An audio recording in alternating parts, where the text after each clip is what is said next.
এখন থেকে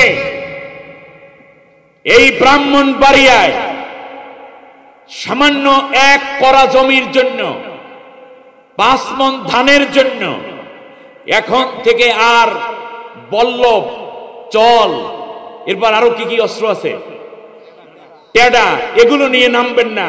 এক ভাই যদি 1 মণ ধান খায় খাক, কিন্তু আমরা কেউ কোনো ভাইকে খাবো না, এই নিয়ত আগে রাখতে হবে। প্রয়োজনে ও খাবে, কিন্তু ওরটা আমি খাবো না। কিন্তু যদি বাংলাদেশ স্বাধীনতার সার্বভৌমত্বের বিরুদ্ধে কোন অপশক্তি আবার দাঁড়াতে চায়, ইসলামের বিরুদ্ধে আবার যদি কেউ জালেম দাঁড়াতে চায়, তাহলে ঠেকাগুলো আবার নতুন করে ধাপ দিয়ে নেমে করতে হবে। সিদ্ধান্ত হবে আগামীর বাংলাদেশ কাদের বাংলাদেশ? ভারতীয় তাবেদারদের বাংলাদেশ আর হতে দেব না।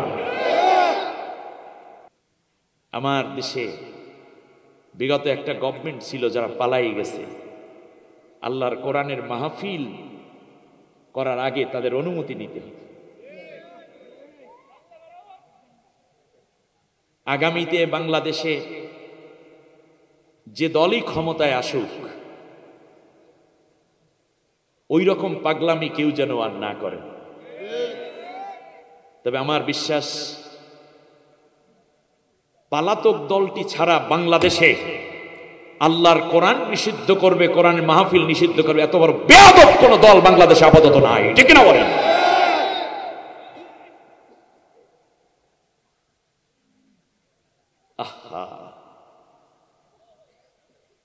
বাংলাদেশের রাজনৈতিক সবাই এক হবে না, ভিন্ন মতাদর্শ থাকতেই পারে।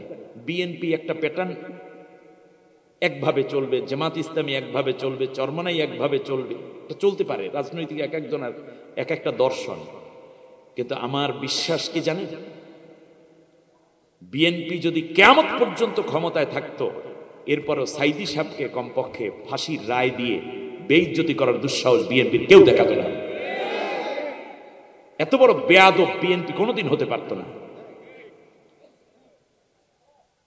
বাংলাদেশে কোন কমিউনিস্টরা আসলো মামুনুল হকের মতো মানুষকে হাত করা পরাইয়া নারী ঘটিত অঘটনের মামলা দিয়ে তারপরে তার অপমানিত করার মতো শাইখুল হাদিস আল্লামা আজিজুল হক সাহেবের মতো মানুষকে জেলের মধ্যে ঢুকাইয়া অজুর পানি দিবে না, এত বড় বেয়াদবি করার দুঃসাহস কেউ দেখাতো না। ঘুরে দাঁড়াবার সময় এসেছে, এই সময় বসে থাকলে আর চলবে না।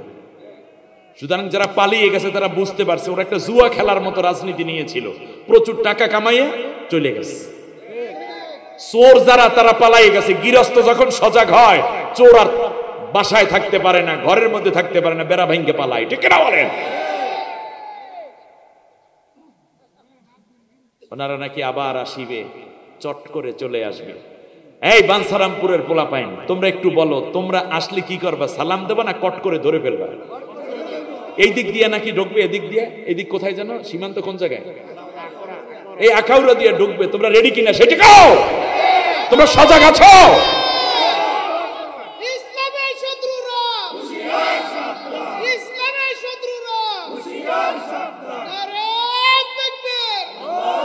সজাগ থাকতে হবে। আরে আপনার আসার কি দরকার? ঠিক মতো ঠিকানা দেন না, দেখবেন পোলাপাইন ধরে নিয়ে আসবেন, ঠিক কিনা বলেন? ঠিকানাই তো দেয় না। হ্যাঁ, ঠিকানা দেন, দেখবেন না পোলাপাইনে কি আদরে নিয়ে আসে। তার কারণ আজও পর্যন্ত ৩,২৩৮ জন ছাত্রছাত্রীর জীবন, গতকালকেও একজন সহ ৩,২৩৮ জন আমার দেশের তরুণ তাজা যুবক, যারা আগামী দিনের বাংলাদেশ বিল্ড আপ করত, যারা আগামী দিনের স্বপ্ন নিয়ে ইউনিভার্সিটি কলেজগুলোতে ভর্তি হয়েছিল, শিশু সহ সর্বমোট প্রায় এই ৩,২৩৮টা জীবনের রায়, এবং এই জীবনের ক্ষতিপূরণ তোমাকে দিতে হবে। তোমার 14 গোষ্ঠী যদি বাংলাদেশে কাউকে পায়, তাহলে অবশ্যই তার ক্ষতিপূরণ আদায় করা হবে। এত সহজ। এ জমিন কি ওরা বুঝতেই পারে না। এ জমিন তারা ব্যবসায়ের একটা ক্ষেত্রে পরিণত করেছে। জুয়া খেলা খেলছে, লটারি পাইছে, হাজার হাজার কোটি টাকা, ৩.৫ কোটি টাকা। চিন্তা করতে পারেন, শুধু বিদেশ থেকে পাচার হয়েছে। তোমরা আসবে, আমরা অপেক্ষায় আছি, কিন্তু আমাদের অভ্যন্তরীণ কোনো দ্বন্দ্ব করা যাবে না। ইসলাম এবং জাতীয়তাবাদী শক্তির মধ্যে যেন দ্বন্দ্ব হয়, সেই জন্য তারা কঠিন পায়তারা চালাচ্ছে।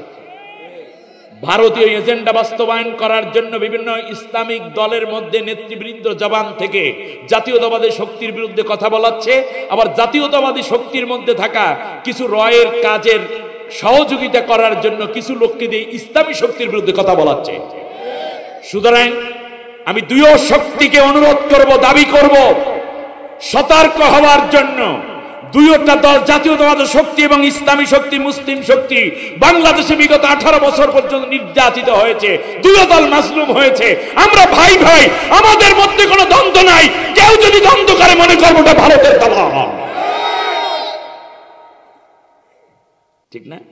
কোরআনের কথা বলার অপরাধে তোমরা মামলা করেছিলা, শুধু চুরি করিয়া পালাও নাই, বরং কিয়ামতের দিন নবী এবং কোরআন দুইটা তোমাদের বিরুদ্ধে মামলা করবে। কারণ অনেক কোরআনের কর্মীকে মামলা দিয়ে ঘরছাড়া করেছে তোমরা।